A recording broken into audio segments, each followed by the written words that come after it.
మామిడి నాగలక్ష్మి సర్పంచ్ అభ్యర్థి బీసీ అభ్యర్థి బిడ్డ ఉంది. అమ్మ ఏమైంది, ఏం చేసిర్రు? మీ భర్తను నువ్వు నామినేషన్ పోతా ఉంటే ఏం చేసిర్రు? అసలు నామినేషన్ వేయకుండా ప్రయత్నిస్తున్నారు. చూడు ఏదో గవర్నమెంట్ ఇల్లు వచ్చినాయని, ఇంద్రమ్మ ఇల్లు వచ్చినాయని, అలాంటి వాళ్ళని వెనకకు తోసుకుంటూ ఎట్ట గోల చేస్తున్నారు. మీడియా ఉంది, ఆయన ఇల్లు కట్టించిండు, ఆయన మీద ఆరోపణలు చల్లుతున్నారు, బురద చల్లుతున్నారు. ఆడ కిడ్నాప్ కావలేదు, ఆడ తాగి ఎక్కడ తిరిగిండు అనే భర్తను కిడ్నాప్ చేస్తారని మీకు ఎప్పుడు తెలిసింది? ఏ రకంగా కిడ్నాప్ చేస్తున్నారు? అసలు నిన్న ఉదయం తెలిసి, మొన్న 29వ తారీఖు ఉదయమే తెలిసింది. 9 గంటల 10 నిమిషాలకి కిడ్నాప్ కాబడ్డాడని తెలిసింది. తర్వాత మేము గ్రామస్తుల అండదండలతోనే మేము మంత్రి భూపాల్ రెడ్డి సార్ గారి దగ్గరికి వెళ్ళడం, మాజీ ఎమ్మెల్యే భూపాల్ రెడ్డి సార్ దగ్గరికి వెళ్ళడం జరిగింది. ఆయన ధైర్యాన్ని ఇచ్చారు మాకు. 4 ఎమ్మెల్యేని పంపి సిఐ ఎస్ఐ గారి సమక్షంలోనే మేము ఇక్కడికి రావడం జరిగింది. పోలీస్ ప్రొటెక్షన్ తోనే మేము అందులోకి పోతుంటే కూడా ఆ గ్రామస్తులు ఇలానే అడ్డుకున్నారు. మళ్ళీ అల్లకు పోయినాక కూడా మాకు ఎంపీటీసీ గారు ఉన్నారు. ఈ ఊర్లో గాదా విజయ రెడ్డిని చంపినటువంటి వ్యక్తి, నేర చరిత్ర ఉన్నటువంటి వ్యక్తి, కోమటిరెడ్డి అనుచరుడు. అయితే మాకు అలా ఎలాంటి కుట్రలు కార్పణ్యాలు లేవు.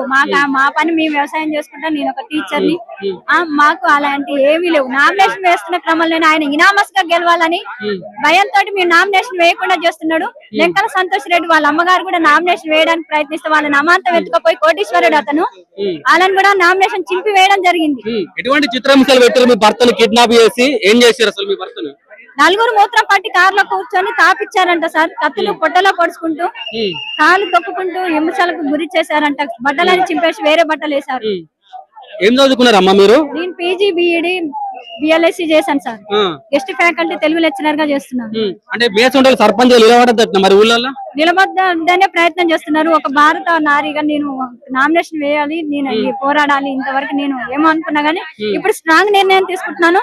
ఇలాంటి ఏమైన పనులు ఇంకా ముందు జరగద్దు. నాకు మన గాదా విజయరెడ్డి జరిగింది, రేపు ఇవాళ నా కుటుంబానికి జరిగింది, ఇంకో కుటుంబానికి కూడా జరగకుండా దీని అంతం అనేది ఇక్కడనే పట్టియాలని నేను చూస్తున్నాను. ప్రాణభయం ఏమైనా ఉందా నీకు? ఇక్కడ ఏమన్నా ఫుల్ గా ఉంది సార్, నాకు ఫుల్ గా ప్రాణభయం ఉంది. నాకు, నా పిల్లలకి, నా భర్తకి ప్రొటెక్షన్ కావాలి. మా అత్త మామలు కూడా ఏదైనా చెయ్యి. ఈ రోజు సందర్భం చూస్తే ఆడవాళ్ళు కూడా మా అత్త మామకి ఎమ్మడి మాట్లాడుతున్నట్టు సందర్భం చూస్తున్నాను నేను. వాళ్ళని కూడా బెదిరించారంట. మా అత్తని కూడా, నీ కోడలికి గవర్నమెంట్ జాబ్ ఇస్తాం, 30,000 ఇస్తాం అన్నారంట. అలాంటి వాయిస్ కూడా నేను విన్నాను.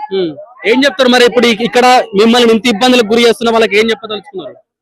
మాకు ప్రాణహాని ఉంది, మాకు గవర్నమెంట్ సపోర్ట్ ఇవ్వాలి, మాకు రక్షణ కల్పించాలని కోరుతున్నాం.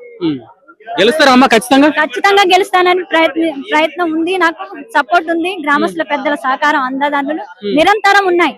మాకు ఎలాంటి భయాన్ని అయితే ఉందో అలాంటి భయాన్ని గవర్నమెంట్ విడిపించాలి, ప్రాణ రక్షణ ఉంచాలి. ఇది అంటే గ్రామ సర్పంచ్ అభ్యర్థి చెప్తున్న విషయం. నాకు ఇక్కడ ప్రాణహాని ఉంది, నన్ను ఇబ్బందులకు గురి చేస్తున్నారు. ఒక బీసీ మహిళను ఇవ్వాలని నిలబడుతుంటే నన్ను చిత్రహింసలకు గురి చేస్తున్నారు, నా భర్తను కిడ్నాప్ చేస్తున్నారు.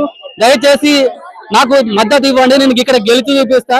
ఒక బీసీ బిడ్డ నిలబడితే ఇక్కడ నాకు విపరీతమైన టార్చర్ చేస్తున్నారని చెప్పేసి ఆ అమ్మాయి చెప్తున్న పరిస్థితి. వాళ్ళ భర్తతో మాట్లాడదాం, వాళ్ళ భర్తతో మాట్లాడుకొని తెలుసుకునే ప్రయత్నం చేద్దాం.